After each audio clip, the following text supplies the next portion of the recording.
You're welcome. My name is Sebuyungo Weoba Chivekayunga.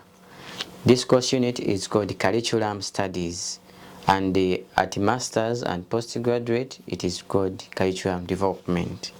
So we are concentrating on Curriculum Studies, and in this course unit we expect that the student who is studying it will end up being a curriculum developer or a contributor of ideas and thoughts that are relevant and very central in improving a curriculum or innovating a new curriculum.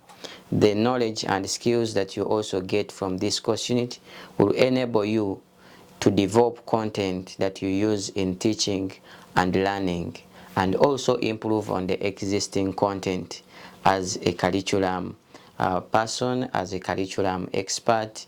So we expect that you even be able to guide the National Curriculum Development Center or even the curriculum development institutions around the world in improvement of curriculum and also improvement of content that is used in curriculum and improvement of methods of delivering the curriculum to make sure that the curriculum is relevant and very central in the development of the country and the communities.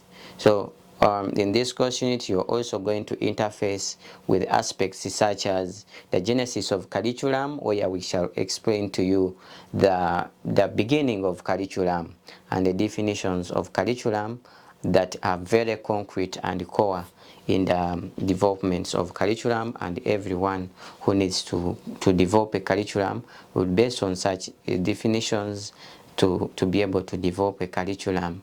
You'll also, in this course unit, be able to see the philosophical schools of thought about curriculum.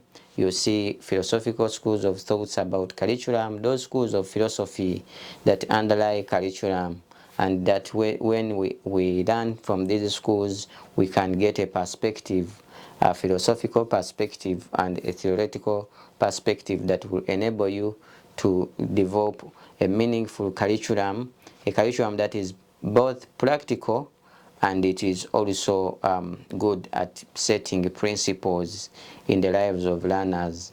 You'll also see dimensions of curriculum, and those three dimensions of curriculum will be explained to you, where you see that a curriculum has got to have three dimensions, and just like you see a box which has length, width and height, so even curriculum has got to have the three dimensions, the formal, the non-formal and the informal dimension, which you're going to also interface in this curriculum studies as your course unit.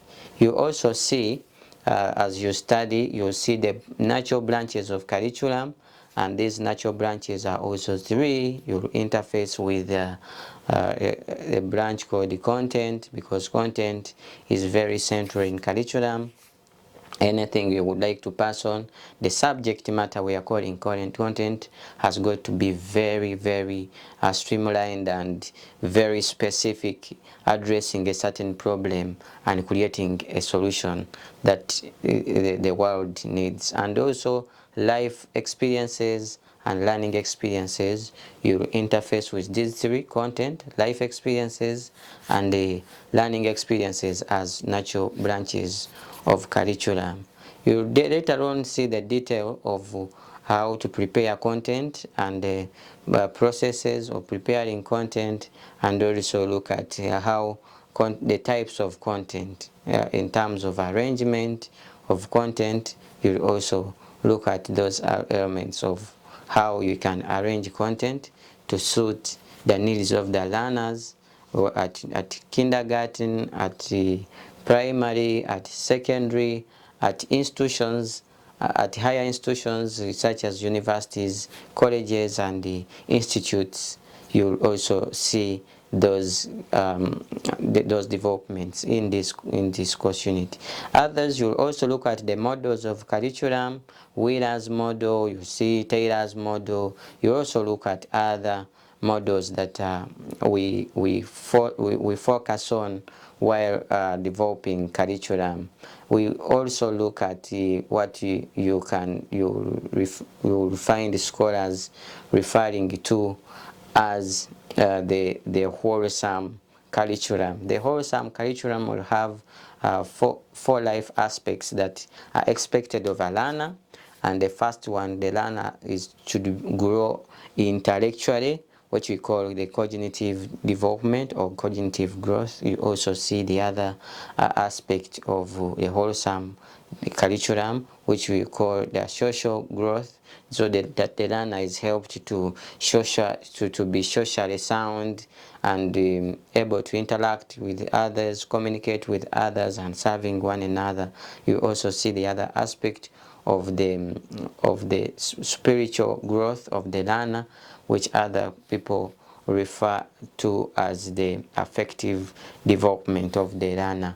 So you see the learner should be growing in values, and that will help the learner to be able to relate with God and relate with others so well. And then also you see the physical growth as an aspect in the wholesome growth and development of the learner, so that the learner grows physically in their body. The body should be healthy, the body should be strong, and also the body should also be productive. So those aspects, the four life aspects, you also interact with them in this curriculum studies. Now let us handle one of the aspects I've mentioned about, which is the genesis of curriculum.